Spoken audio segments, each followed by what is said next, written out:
Right, so let's tackle a 45 degree or an angled wall section. So here you can see this little sample plan that I put together. This could be a bay window of a house, but this has some angles going on to it, okay? If you're going to do this and you have access to a speed square or a compass, sorry, a protractor, I would recommend that you keep any angled wall to 45 degrees. If you remember our mitre box that we had, it had pre-45 degree angle cuts built into it. So depending on what your room or plan says, you might have to change it up a bit, but I would stick to 45 degrees. So let's see what we do here. Let's see how we lay this wall section out. So same rules apply here. I'm going to use my foundation stock that I have, and I'm going to use a good sharp pencil. And we're going to use that sandwich theory that we talked about in the last video. I'm going to do the same thing with this. Now the first wall that I am going to tackle here, if we look around here, I'll give you a little second to take a guess on what wall I would tackle first here. The first wall that I am going to tackle is this one right here. Okay, this one at the top right here. So just like we did in the last video, I'm going to grab my foundation stock. I'm going to bring this over. So I'm looking right over the top of my line here. You can see the top of my head here. I want to make sure it's right on my pencil line. And I'm going to use my pencil here to draw my foundation mark. Okay, so that's my first wall in place. Okay, there it is, my first wall in place. The second wall that I'm going to tackle is this one, and then the third one is this one here, okay? So I'm going to line this up again. You can have a look at the top here.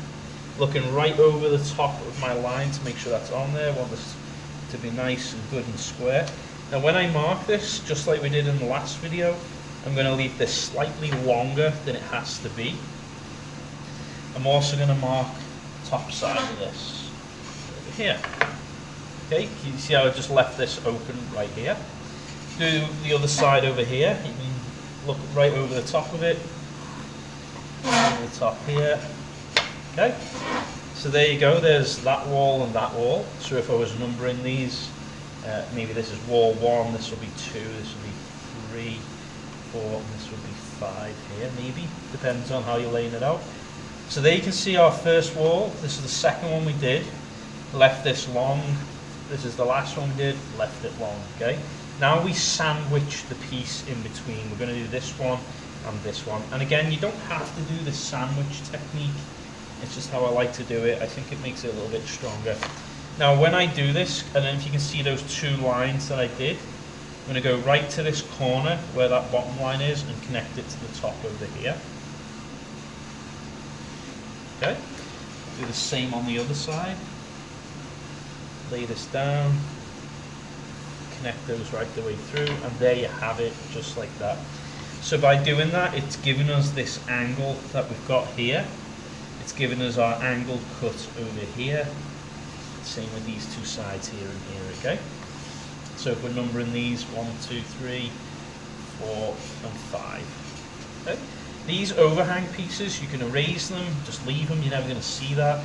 But that's where our sections. So if we're going to do this with a pen, if we're going to do this and install these, that would be number 1 going from there to here. I don't know if you can see that on the camera. This one will go from here to here. Next one will go from here to here. This piece will go from that line to that line. And then the last one will go from here to here. Okay? If we wanted to finish this off, let's just do it, why not? We could just do this section and this section. Again, I only did a sample on just to give you an idea of what it would look like. These would connect inwards to this. Okay, so there you have it. There's our angled window, and that's how I sandwiched these pieces in.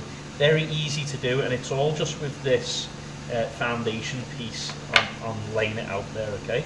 Now if you did 45 degrees on here, you should be able to use that mitre saw that I gave you, cut a 45 degree angle at one end, you should be able to line it up, and it should line on your 45 degree angle over here. You should be able to then mark it with a pencil and figure it out on the other side. Don't forget, guys, if you're looking at this and you have this incorporated in your plan, if you're looking at this and going, yikes, I didn't realise that it would be that hard to do this one, there is no harm in getting an eraser and changing this up. Maybe you want a bay window, but you don't like the idea of the angles, so you're going to switch it up and just do 90-degree lines like I did on my one.